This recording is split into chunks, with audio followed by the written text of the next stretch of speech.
I'm gonna keep on till I find it. There is more hope somewhere. There is more peace somewhere. There is more peace somewhere. And I'm gonna keep on till I find it. There is more peace somewhere. There is more joy somewhere. There is more joy somewhere. And I'm gonna keep on until I find it. There is more joy somewhere.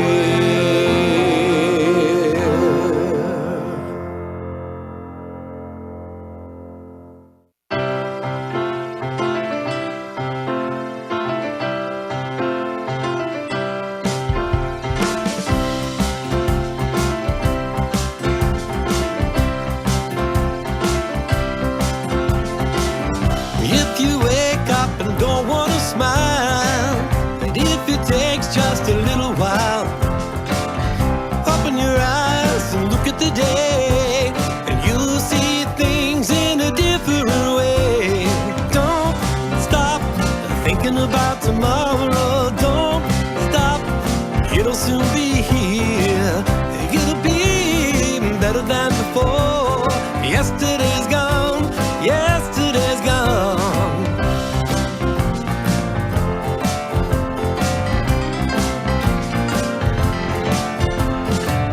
Why not think about times to come and not about the things that you've done? If your life wasn't bad to you, just think what tomorrow will do. Don't stop thinking about tomorrow. Don't stop, it'll soon be here. It'll be better than before. Yesterday's gone, yesterday's gone.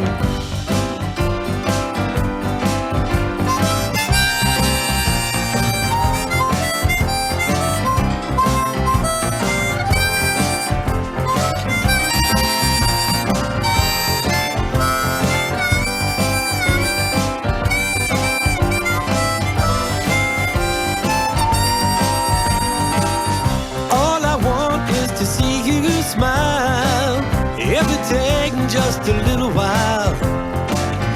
I know you don't believe that it's true. I never meant any harm to you. Don't stop thinking about tomorrow. Don't stop, it'll soon be here. It'll be better than before.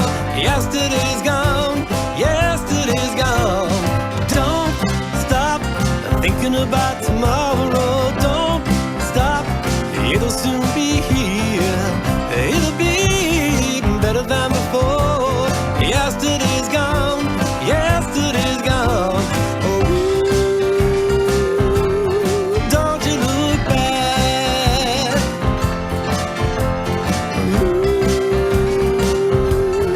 Don't you look back. Oh, don't you look back. Oh,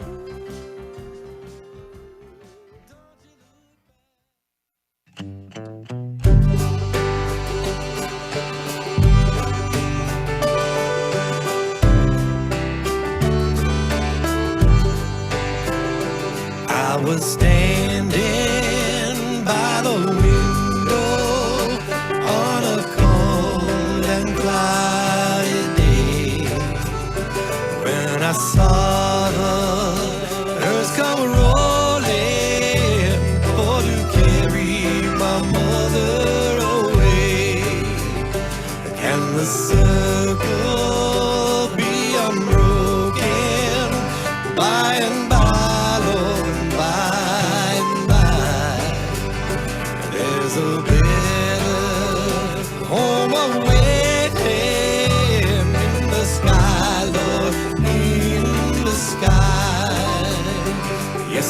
followed close behind her, tried to cheer up and be brave, but my sorrow I could not hide it when they laid her in the grave.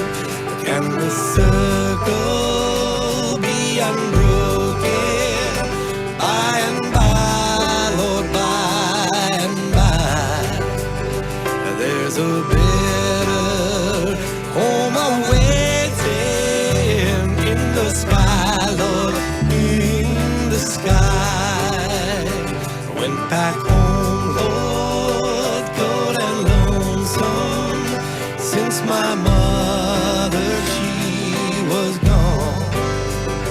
All my brothers and sisters crying, what a home, so sad and lone. Can the circle be unbroken by and by, Lord, by and by? There's a better home awaiting in the sky, Lord, in the sky.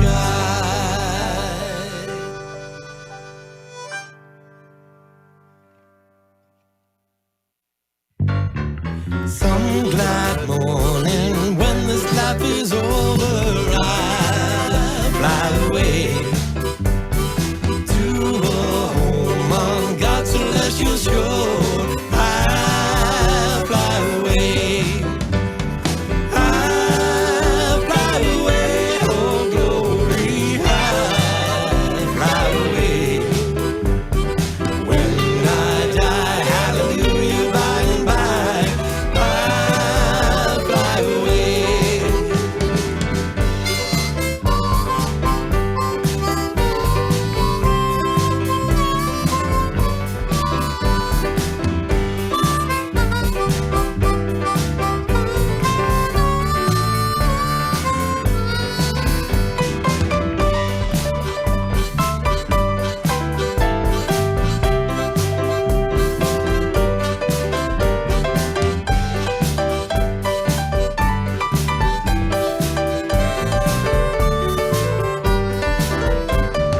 Just a few more weary days and then I'll fly away to a land where joy shall never end. I'll fly away.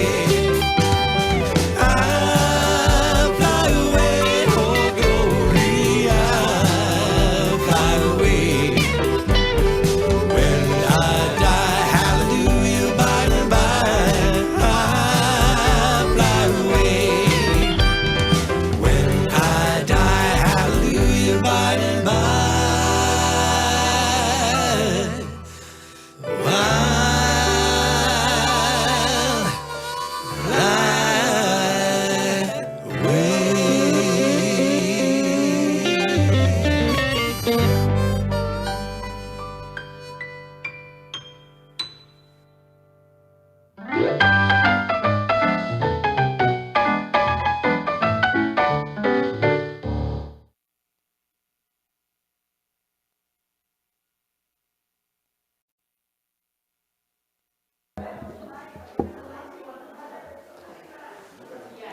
Good morning and happy Easter. Welcome. We start with the ringing of the bell, and we ring this bell 3 times.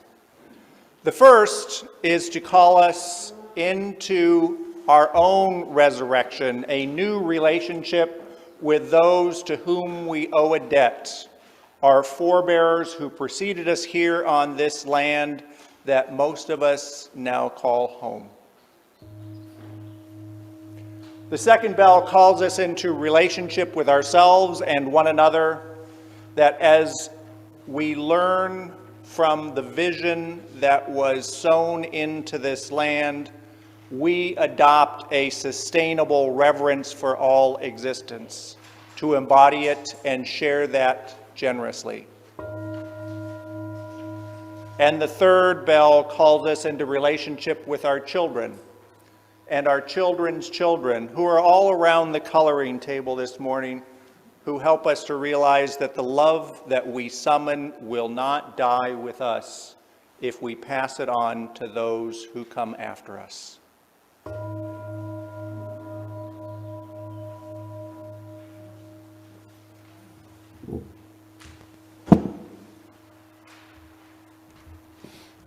Well, good morning, and happy Easter. There's still a beauty to the gospel story that has a place in my heart. And I thank my birth family for being the loving people they were, the truest of Christians. But when I got older, I was too curious to accept anything on faith alone. So I found out about Estrée, the Anglo-Saxon goddess of dawn and springtime, whose festival was around the vernal equinox. But for me, all the facts are still not satisfying. I want to be personally connected with everything, to find the love and fun in it. So Easter Sunday now means being here with you all at Mission Peak, and having a nice meal with my family, and decorating my yards with blow molds. I celebrate every season with blow molds, these plastic illuminated lawn figures. Here are the Easter ones I put out last week.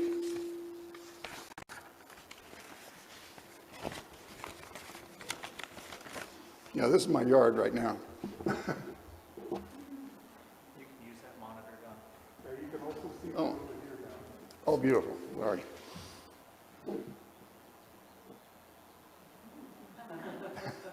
There's a whole family of them. As you know, bunnies and the reproducing. How about the golden egg on the goose here? So basically, there's a parade of animals. It's kind of a fertility time for animals to come out and plants.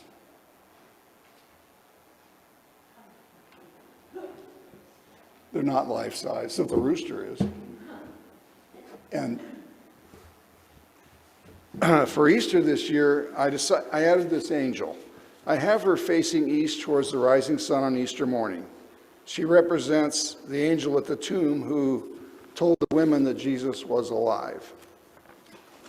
For me, the Easter season celebrates new hope in spite of everything, and new life and new joy. I couldn't stand to leave my yard empty like it's just another day. I want to share the happiness. Neighbors have often told me how much they enjoy the displays. And just being out there in the yard working invites the conversations, the community spirit, the communion. There were strong winds when I set up this year, and a car stopped by to tell me one of your Easter eggs blew away. So I smiled, thanked them, and chased it down the street. So I would like to say, come, let us worship together.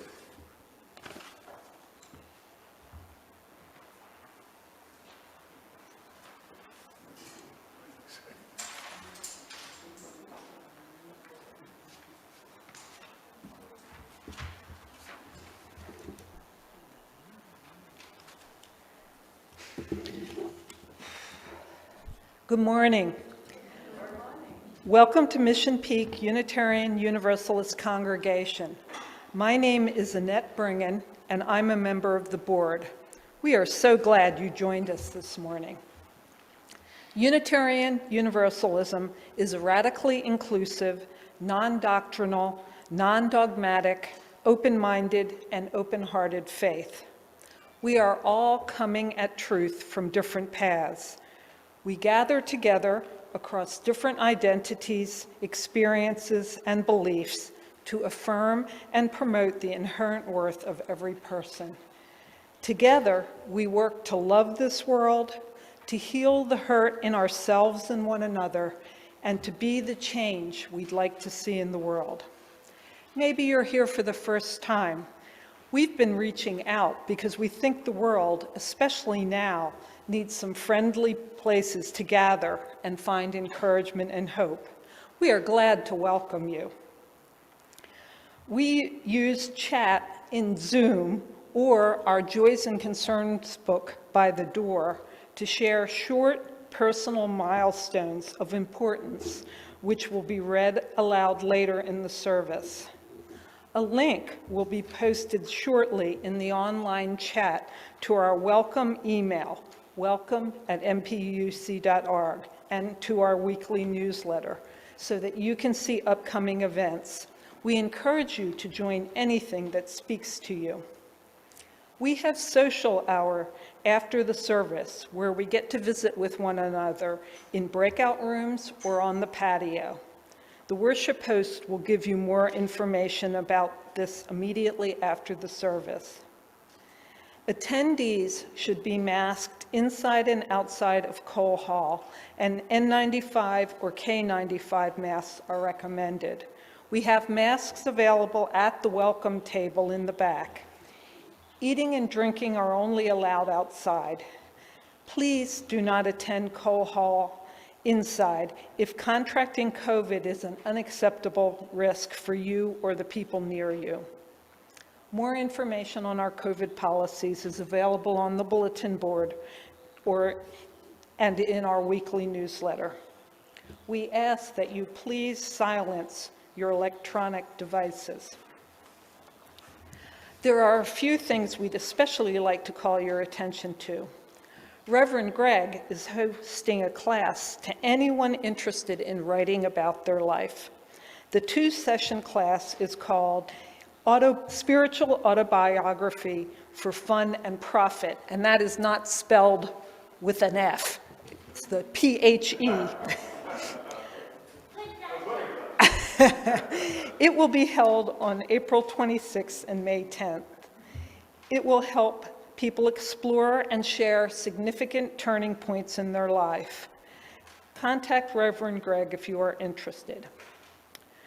We have sold 9 tickets so far for the Baseball Sunday A's game versus the Angels on May 15th. We have 16 left, and we can get more.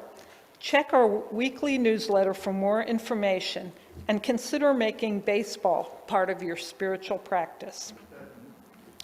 The board is having an additional meeting on Sunday, April 24th at 4 p.m. to prepare for the annual congregational meeting. Since board meetings are open, you are cordially invited to attend. On Saturday, April 23rd, from 11 to 3, there will be an Earth Day celebration at the Fremont event calendar. It is sponsored by Leaf. Check the weekly newsletter for more information. If you hear or see something in this morning's service that inspires you, or makes you laugh, or brings you hope, please share it on social media, or just tell a friend. We are trying to start a wave of love and justice with every gathering. Thank you for joining us.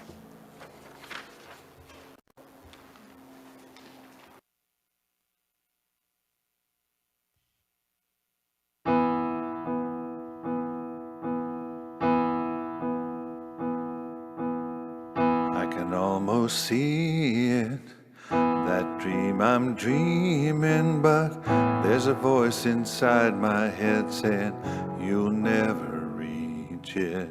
Every step I'm taking, every move I make feels lost with no direction. My faith is shaken, but I gotta keep trying. Gotta keep my head held high. There's always gonna be another mountain. I'm always gonna wanna make it move. Always gonna be an uphill battle. Sometimes I'm gonna have to lose. Ain't about how fast I get there. Ain't about what's waiting on the other side. It's the climb.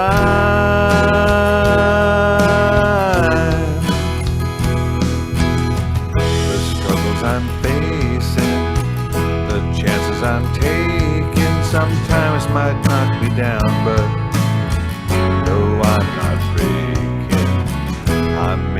not know it, but these are the moments that I'm gonna remember most. Yeah, just gotta keep going, and I gotta be strong. Just keep pushing on. There's always gonna be another mountain. I'm always gonna wanna make it move. Always gonna be an uphill battle.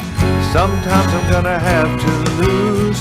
Ain't about how fast I get there. Ain't about what's waiting on the other side.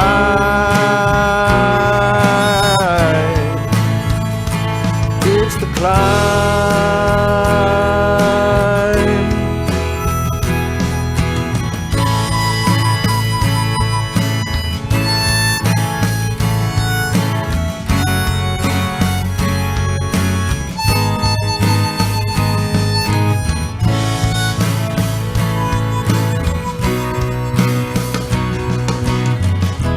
Gonna be another mountain. I'm always gonna wanna make it move. Always gonna be an uphill battle. Sometimes you're gonna have to lose. Ain't about how fast I get there. Ain't about what's waiting on the other side.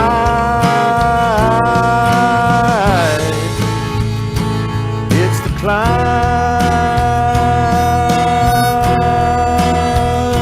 Yeah, yeah, yeah.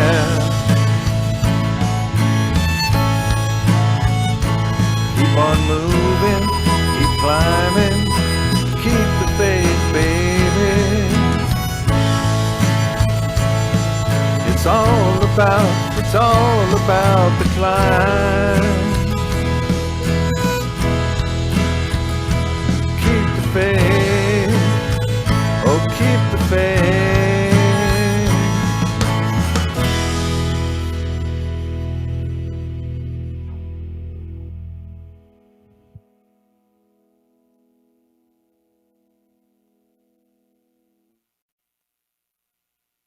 Please join with me in reciting these words, which call us as a community and with Unitarian Universalists around the globe.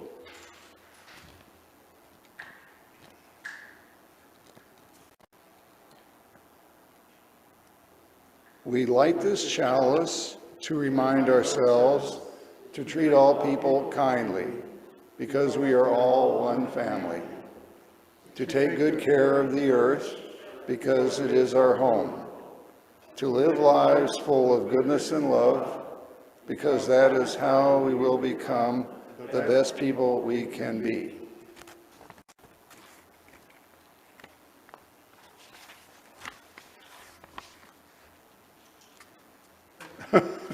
We got two going. Okay. Two, that's extra light, man. Thanks, Paul.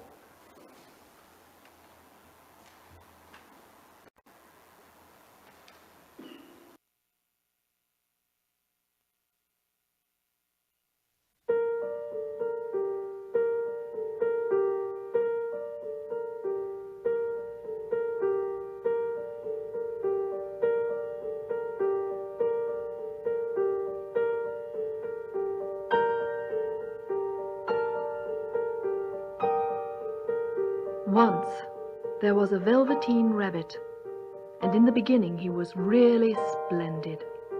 He was fat and bunchy, just as a rabbit should be. His coat was brown and white and was very soft. He had real thread whiskers, and his ears were lined with pink satin.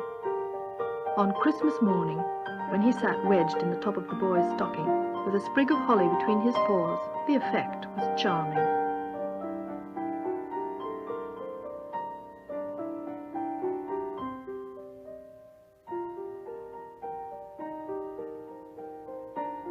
Of course, there were other toys that Christmas, nuts and oranges and a toy engine, and chocolate almonds and a clockwork mouse. But the rabbit was quite the best of all. For at least 2 hours, the boy loved him. And then aunts and uncles came to dinner, and there was a great rustling of tissue paper and unwrapping of parcels, and in the excitement of looking at all the new presents, the velveteen rabbit was forgotten.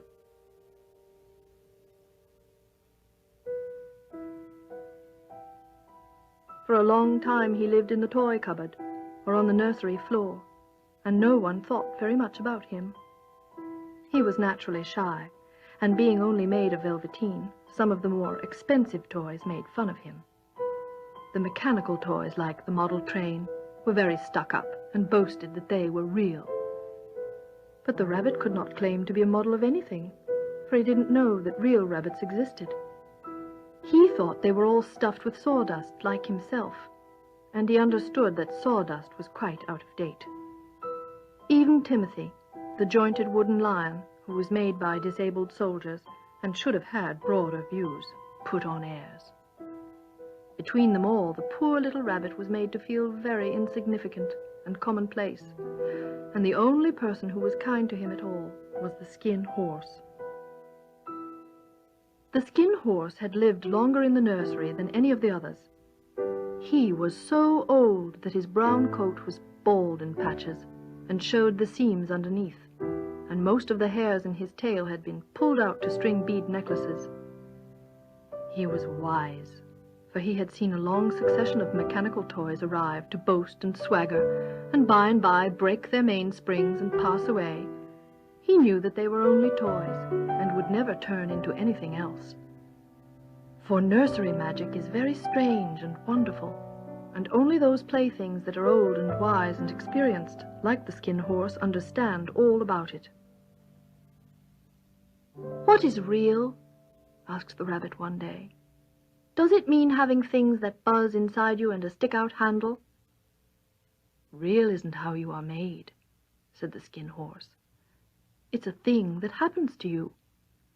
When a child loves you for a long, long time, not just to play with, but really loves you, then you become real." "Does it hurt?" Sometimes," for he was always truthful. "When you are real, you don't mind being hurt." "Does it happen all at once, like being wound up, or bit by bit?" "It doesn't happen all at once. You become. It takes a long time. That's why it doesn't often happen to people who break easily, or who have sharp edges, or who have to be carefully kept. Generally, by the time you are real, most of your hair has been loved off, and your eyes drop out, and you get loose in the joints and very shabby.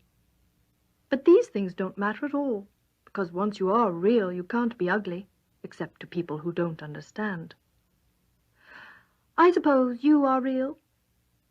And then he wished he had not said it, for he thought the skin horse might be sensitive, but the skin horse only smiled. "The boy's uncle made me real. That was a great many years ago. But once you are real, you can't become unreal again. It lasts for always." The rabbit sighed.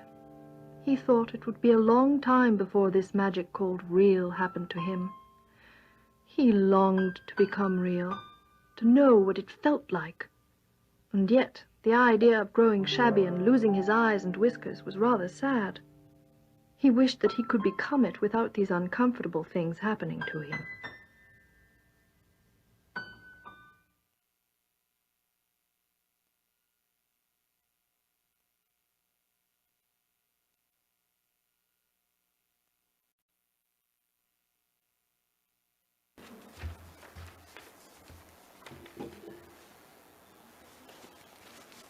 That was very moving.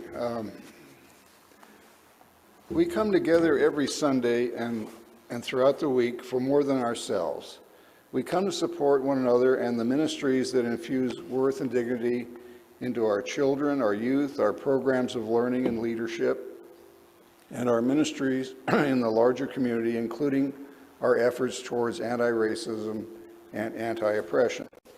To donate to Mission Peak UU congregation, please make a contribution towards these worthy causes by mailing your check to Mission Peak UU congregation at the address on the screen. You can also use the bill pay option in your online banking or drop your check in the Mission Peak mail slot. To pay online with a credit card or debit card, or pay online, if you have cash to donate, please see a board member we are in the midst of creating a new safe process for donating cash. Thank you for supporting and sustaining the efforts of our members, friends, and staff. Your contributions make loving, learning, and leadership more possible. Thank you.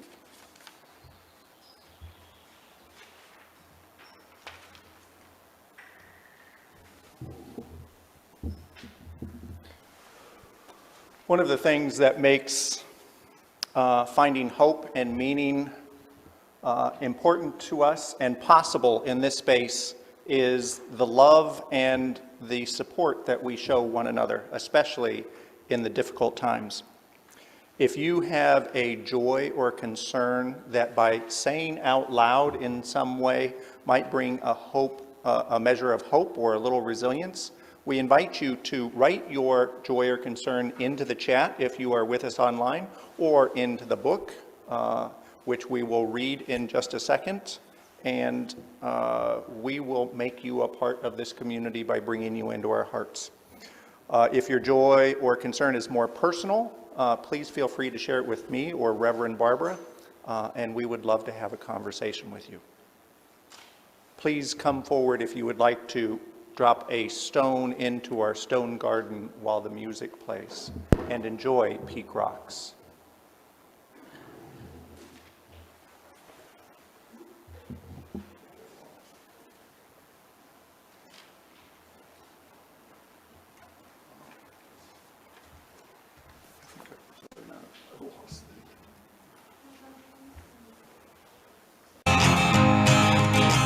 We scan the empty sky, always without success.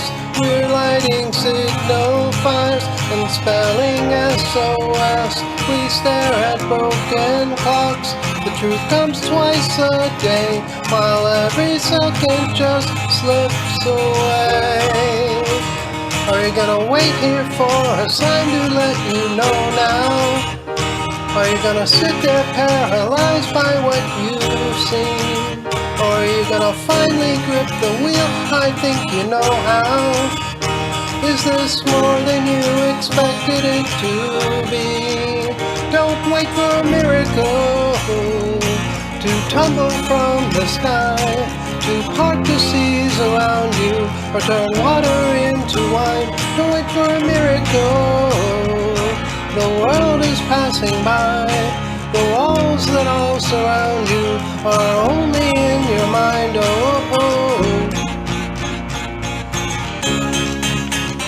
And the stage is set and the curtains pulled. Ready or not, it's time on with the show. And now the crowds have grown impatient, but the train has left the station, and the candles you are burning in the dark will fade away.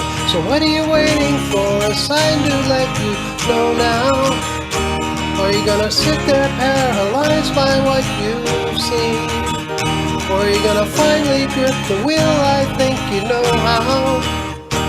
Are you gonna throw it all away? Don't wait for a miracle to tumble from the sky, to part the seas around you, or turn water into wine. Don't wait for a miracle. The world is passing by. The walls that all surround you are only in your mind.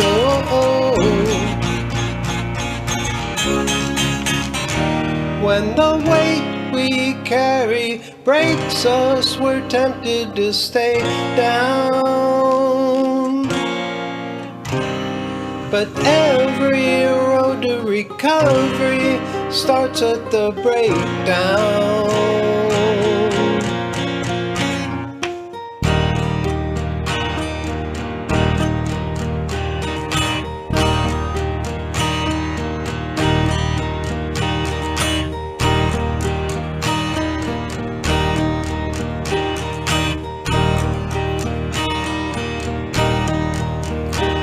We don't need miracles to tumble from the sky, to part the seas around us, or turn water into wine. 'Cause we are the miracles, we happen all the time. We're not scared of what surrounds us. We're not waiting for a sign, 'cause we are the miracles. Yeah, we are the miracles. We are the miracles. Hey!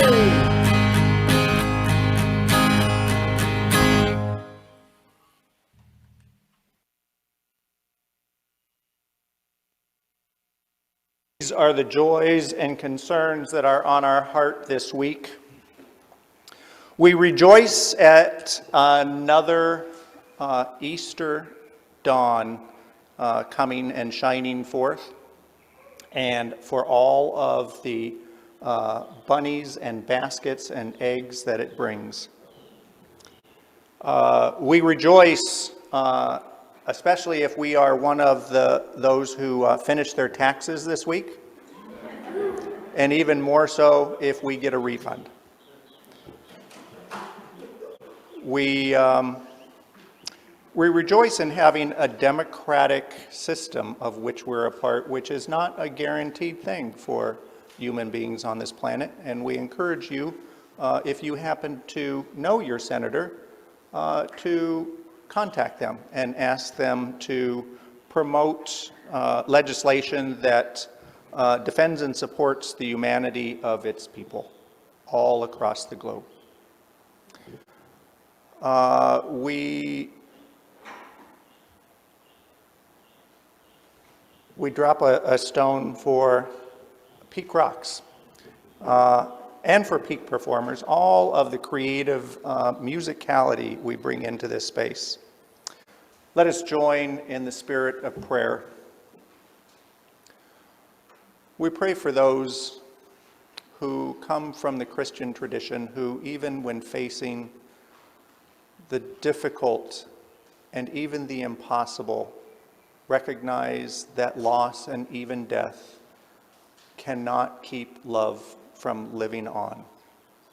May love find a way to sow itself into our lives.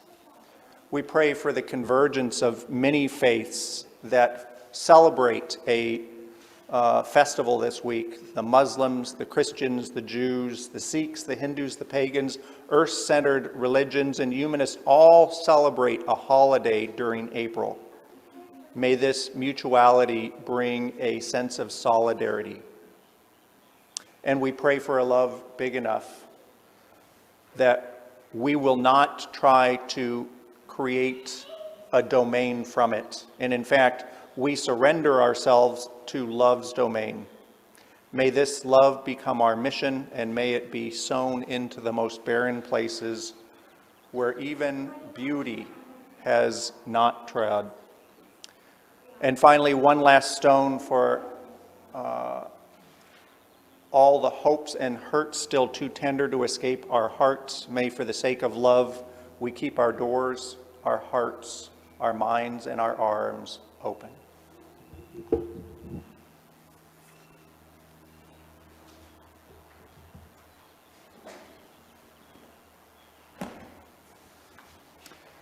Please join with me in the spirit of this reflection.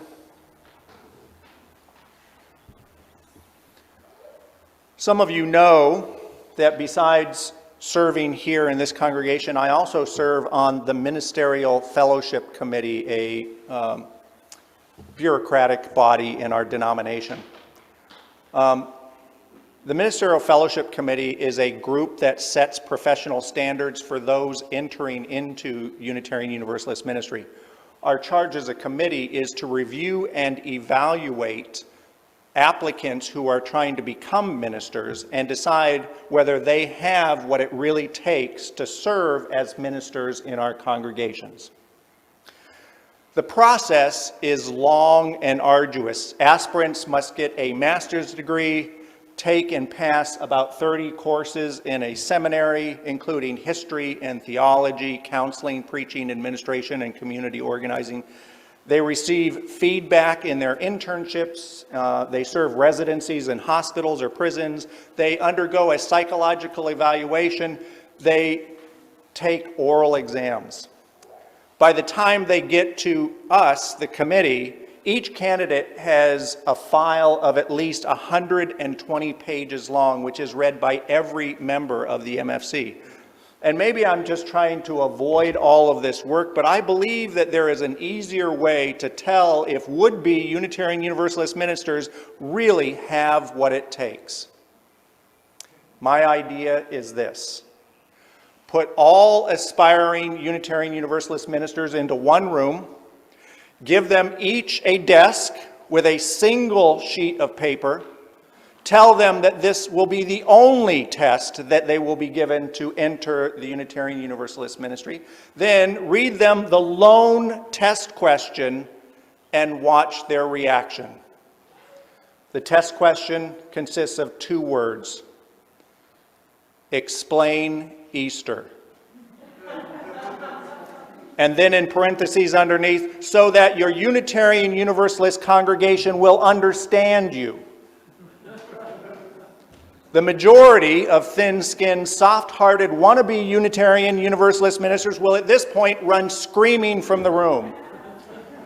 More composed candidates might reveal a momentary look of comprehension only to have their heads explode. It is a lot to expect, condensing centuries of religious writing, church and cultural tradition, contradictory interpretations, and make it relevant to Unitarian Universalists. Those people who pass that test deserve to be Unitarian Universalist ministers. What they get for passing this test is the chance to preach in a Unitarian Universalist congregation on Easter morning, where the attendance usually increases partly from the sheer entertainment value of watching their minister squirm, trying to explain something that they really don't fully understand, or creatively avoiding having to do so by offering flower communion or talking about spring. But I think besides entertainment, attendance increases on Easter because people deep down really do want hope. They want to know that hope is relevant, that it's real, and that they can have it in their lives, in today's world. Isn't that what Easter is really all about? Standing before the impossible, bridging the gap between cruelty and compassion, being faithful to a commitment to care, even when we fear for our own lives, daring to believe that our values of love and justice will live on after we die. I think that's what Easter is supposed to be. It's supposed to convince the lost and the lonely and the forgotten that they are real, even when the hard edges of the world leave us feeling broken. That's what I think Jesus imagined Easter could be. What it is today, I can't always say. The way we dress it up and carry it forth in our culture is a mixed bag of history, fantasy, hopes, hurts, needs, and a lot of slippery marketing. I struggle, like many of you, to understand this holiday, what it means and what it asks of me. But I do think it's important at least once a year for everyone, not just ministers, to be forced to take and pass an Easter exam.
Can I say that, especially to those of us who are joining us online who may not be able to see, I think the evidence that love has already won can be seen from all of those around our coloring table in the back of the sanctuary.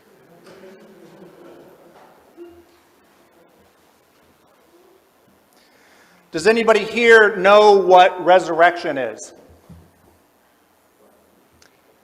This question came from the minister of a small church to the children during story time. Silence. The minister waited a minute. Still silence. All the kids looked back and forth at one another with hesitance. But finally, one little boy sheepishly raised his hand from the back. "All I know," he said, "is what they say on TV. If your resurrection lasts for more than 6 hours, you're supposed to call your doctor."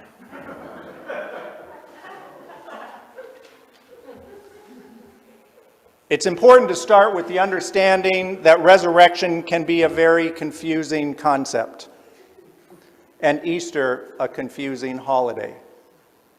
Perhaps you've noticed. Perhaps, like others, you felt the tug of mixed messages when children in fancy clothes look for hidden eggs in bushes. When we sing Hallelujah and Gloria to commemorate the brutal trials of a man condemned to death. When we make the connection between the fertility of eggs and the finality of an empty tomb. What is the difference between recreation, recreation, and resurrection? Is Easter the story of the glory of life or the brutality of it? It all reminds me of an old skit from Saturday Night Live where Dan Aykroyd comes out with a mop and a can of new shimmer, saying it's the best floor wax that he's ever used. And then right beside him is Gilda Radner, who corrects him by saying, "New shimmer is not a floor wax, it's a dessert topping." And they begin to fight back and forth until Chevy Chase comes out and says, "Now kids, new shimmer is a floor wax and a dessert topping." Then comes the tagline, "New shimmer, the best shine you ever tasted." Sometimes, like you, I struggle with the shine they put on Easter marketing. Every year when I prepare my sermon, I wonder, should I say it is a holiday which saves us from our sins, or that promises fertility, or both? I think we do need to answer these questions, if not for our own satisfaction, then to wrestle ownership of this holiday away from the two best marketing agencies the world has ever known, the Hallmark industry and organized religion. Because if Easter is ever really going to be about hope and transformation, we have to pull it from the white-knuckled grip of people determined to turn it into something that resembles profit on distorted images and stories that leave so many bereft and without hope. One great example is an article I ran across a few years ago in the Village Voice called Bunny Busters. What caught my attention was the picture.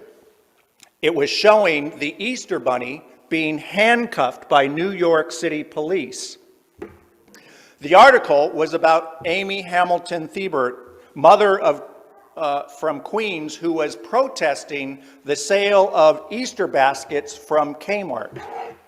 Why, you might wonder? The answer could be gleaned from the sign she held up when arrested, which read, "Someone's in my Easter basket, and it's G.I. Joe." Thiebert was alarmed that the store was selling Easter baskets that replaced traditional chocolate bunnies with toys that included plastic soldiers armed with machine guns, rifles, grenades, and knives. Kmart caught Thiebert distributing plastic eggs to children with a printed question on the inside of those eggs reading, "Don't you think it's strange to have guns and soldiers in an Easter basket?" It turns out that Thiebert was actually part of two larger organizations calling themselves the Easter Bunny Liberation Organization and Friends of Chocolate Bunnies. The Village Voice had a follow-up article entitled "Full Metal Bonnet." In the follow-up, Kmart spokesman Abigail Jacobs went on the defensive for Kmart, saying, "There was no intention on our part to offer up a violent Easter basket. We're very conscious of what will and will not offend our customers. It was meant to be a light-hearted and fun gift.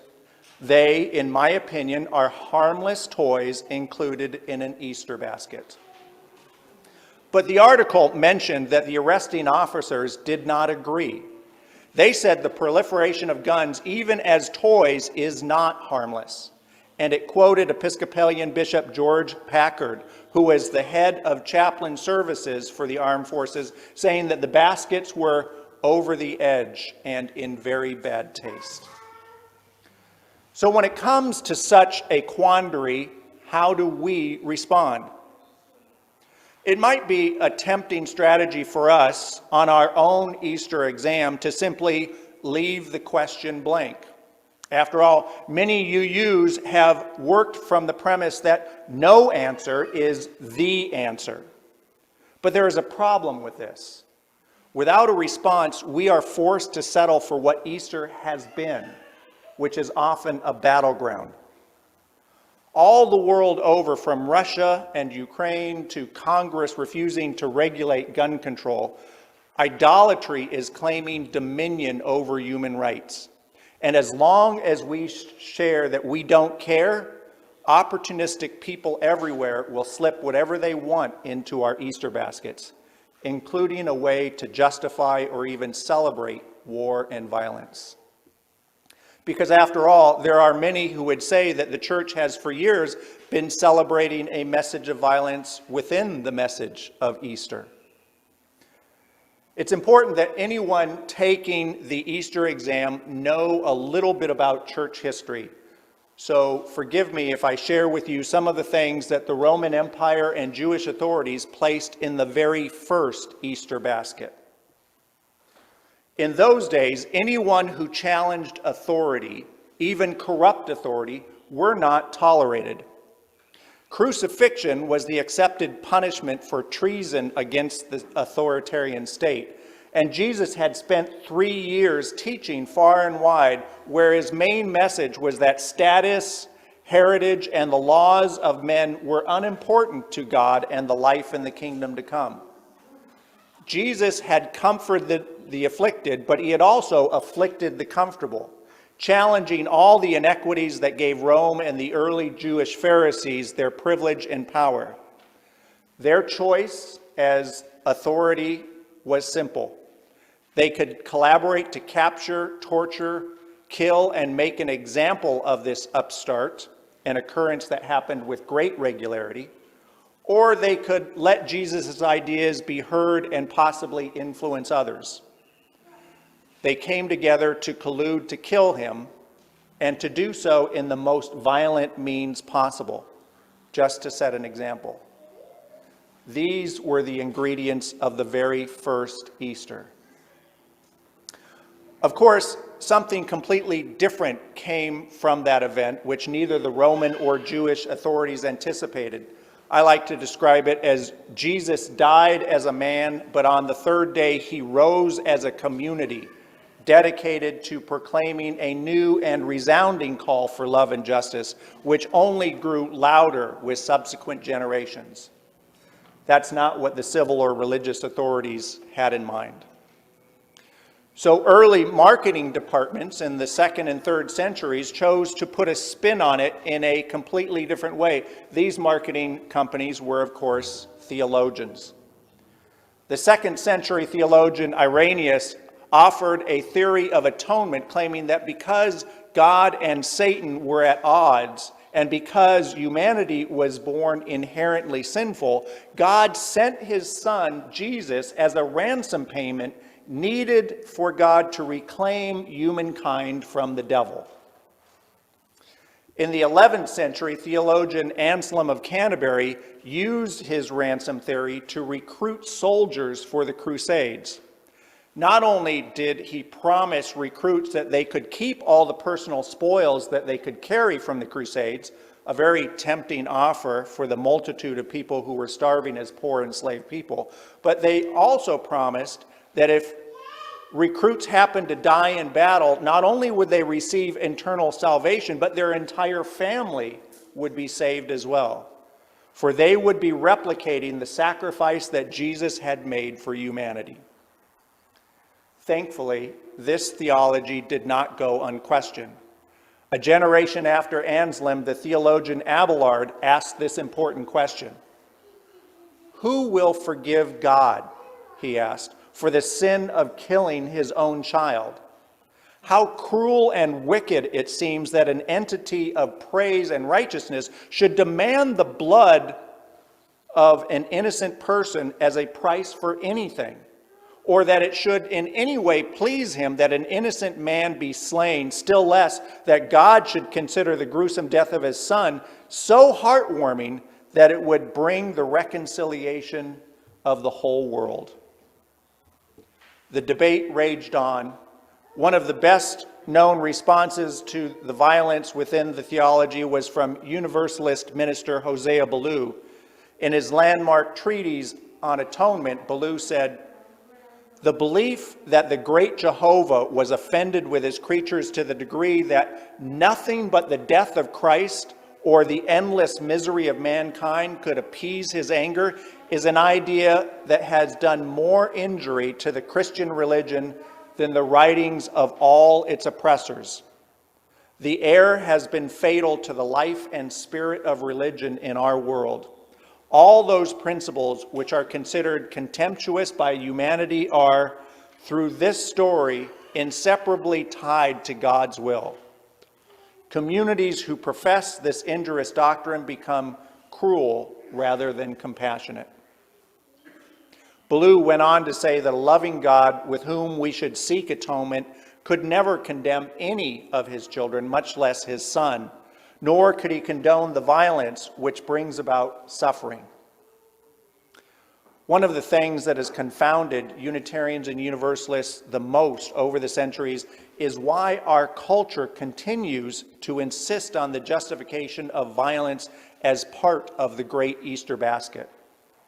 It is still widely accepted in most Easter services that atonement with God is only possible for those who believe that Jesus died for us, that his crucifixion and suffering were necessary and ordained, that he suffered compliantly, the implication being that our own willingness to accept suffering makes us virtuous like Jesus. If this is so, what kind of message does that offer victims of domestic and sexual abuse? That silent sacrificial suffering pleases God? Such reasoning is short-sighted, heartless, and unacceptable. Unitarian Universalists have stood against this bad theology for centuries because it hurts people and because it condones violence as a means to find God's love. If we are to take ourselves seriously as religious reformers, as people who stand up to religion when it becomes coercive and a divisive force, we need to be able to offer a better understanding of Easter. We need to be able to explain Easter in terms of love and hope. We need to be able to pass the Easter exam of our times. So here it is. Are you ready? Your Easter exam 2022. Pencils up. One question. While waiting in the hospital for your friend to return from tests, you happen to see an elderly man waiting on the bench at the end of a hallway alone. His skin color is dark. His clothes are dirty. He is crying. You go to him. You introduce yourself. You sit and you listen to his story. He tells you he has AIDS. He tells you he has been unable to afford his medication. His tale is one of bureaucracy, betrayal, judgment, abandonment, rejection, isolation, loneliness, fear, and despair. He finishes and looks down at his feet and begins to cry.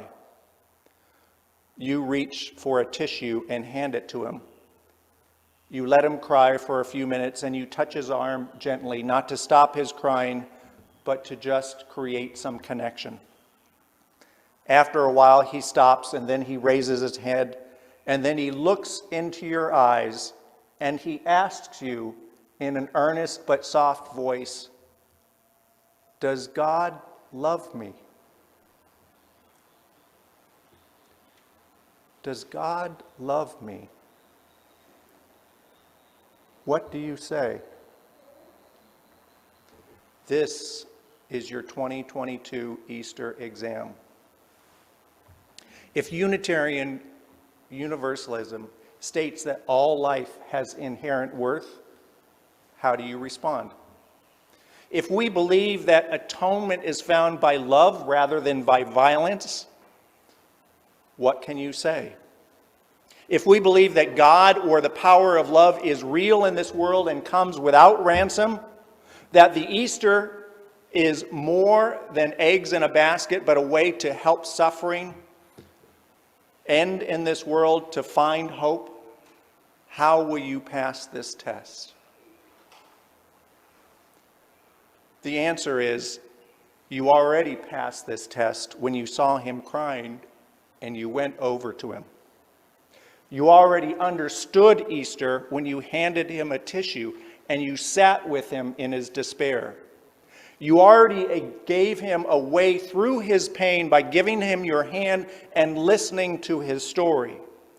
You already became a minister of your faith and an answer to the Easter conundrum by being present for his suffering without being consumed by it. For in this you showed him that love can live through hate, that hope will not be consumed by fear, and that the world will not turn away from the brokenness of its people. But if you still feel compelled to say something more, remember in your response that it doesn't matter whether or not you yourself believe in God, whether or not you believe in the sacrifice, whether or not you believe in the resurrection. The power of atonement and the Easter message is larger than the small minds who have carried the Easter conundrum forward. The power of the message is a faith in love as an antidote to fear and suffering. So if you want to say something more, then say yes. If what you mean by God's love is to know that you are not alone, then yes. If what you hope for is to know that there are people who will understand, who will care about you, who will listen to you, then yes. If what you seek to believe is that the love you long for is stronger than the fear and betrayal you have been shown, then yes. If what you want to know is whether this kind of love exists in the world and whether you can be part of it, then yes. This is the Easter exam that needs passing and needs passing on. It is the only kind of resurrection that lasts more than 6 hours. And it is the love that makes us real after all of our fur has been rubbed off. The magic of making things real depends on us showing up. It doesn't need to be unpacked from your garage and set up on your lawn. It needs to be unpacked from your heart and set up in your life. For we live in a world with even more violence and betrayal and abandonment than was part of the original Easter message 2,000 years ago. If the Easter message is to have any meaning, it requires us to pass this test not only every spring, but every day. For Easter is not a floor wax or a dessert topping. It's not guns in a basket. It's not bunnies hiding eggs. And it's certainly not a violent ransom.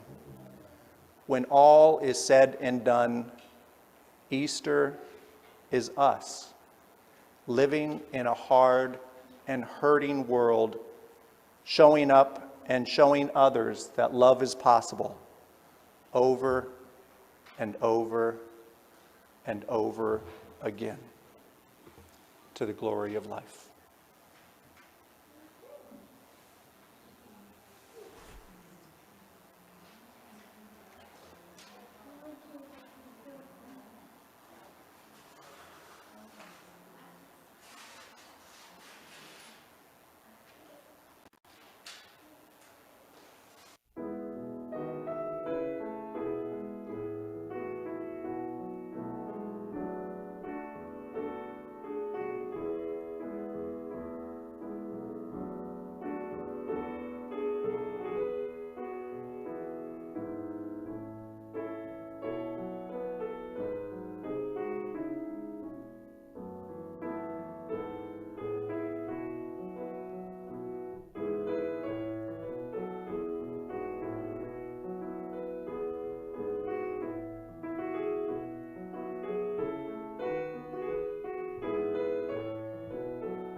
Many nights we prayed with no proof anyone could hear. In our hearts a hopeful song we barely understood. Now we are not afraid, although we know there's much to fear. We were moving mountains long before we knew we could.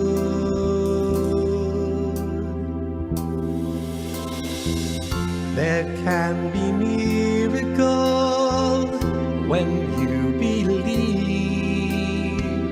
Though hope is frail, it's hard to kill. Who knows what miracles you can achieve? When you believe, somehow you will when you believe.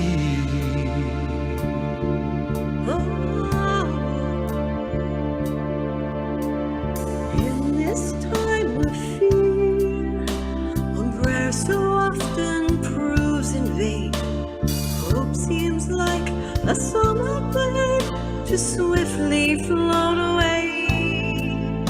Yet now I'm standing here, my heart so full I can't explain, seeking faith and speaking words I never thought I'd say.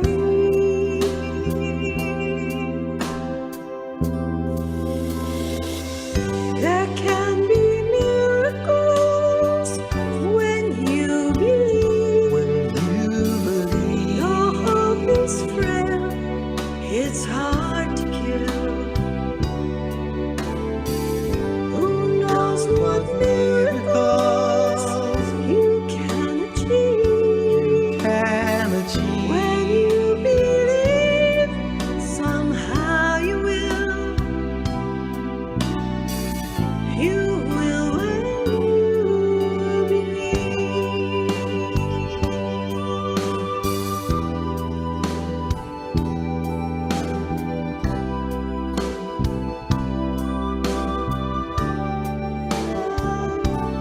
They don't always happen when you ask,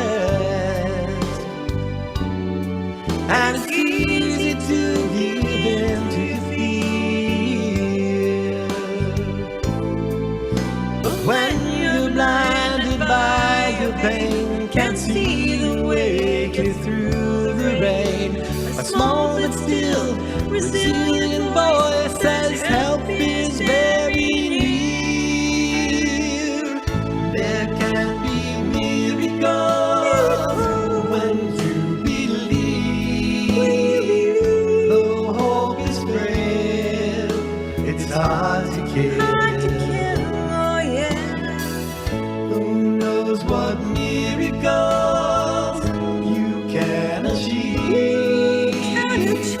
When you believe, somehow you will. How you will. You will when you believe.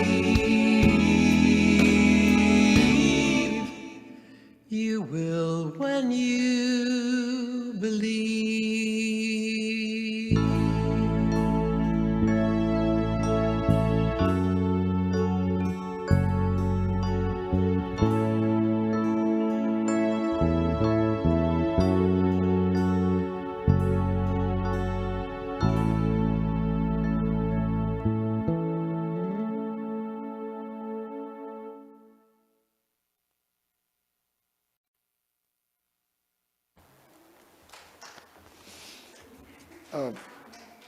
Please join me in reciting these words to extinguish our chalice.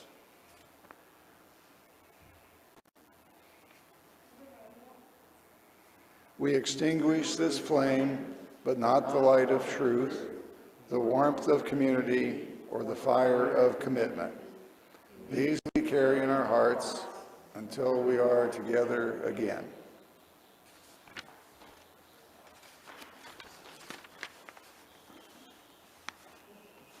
Put one hand on your hearts, reach the other forward, and know that Easter is the love that makes everything real. Long after our fur has been rubbed off, we live in a world even more violent and full of betrayal and abandonment than was part of the original Easter message 2,000 years ago. But open your heart to the saving possibility that you can help make love real all around you.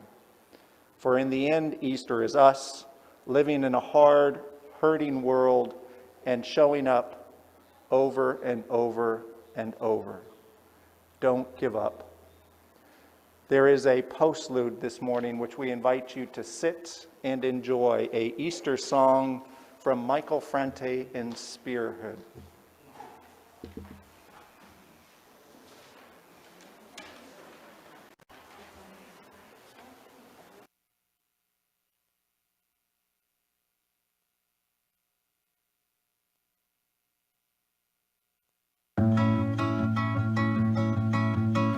Don't give up when your heart is weary.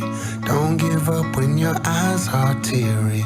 Don't give up when your voice is trembling. When your life needs mending. Don't give up when the hurt is near you. Don't give up when the world seems to be broken. I'm still hoping with my heart open, for a brighter day.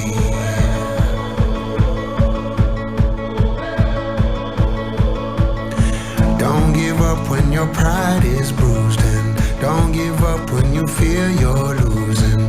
Don't give up in your darkest hour, 'cause you got that power. Don't give up when you feel divided. Don't give up, I'll be by your side unbroken. I'm still hoping with my heart open, for a brighter day. And if you stay with me, I will stay with you for a brighter day.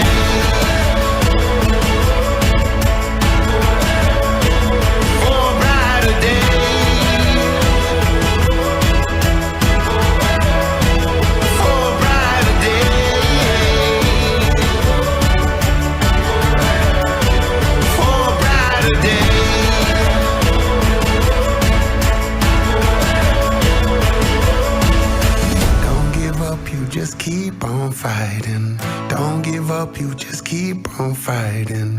Don't give up, you just keep on fighting. Even when your eyes are crying. Don't give up, you just keep on fighting.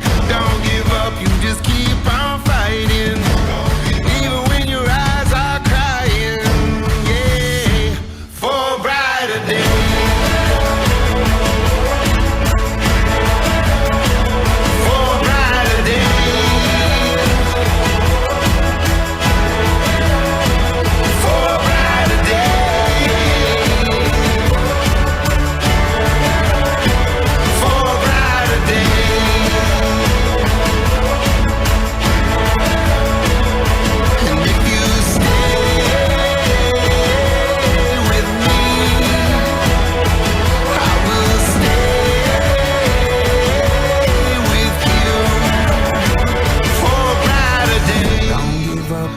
Keep on fighting for a brighter day.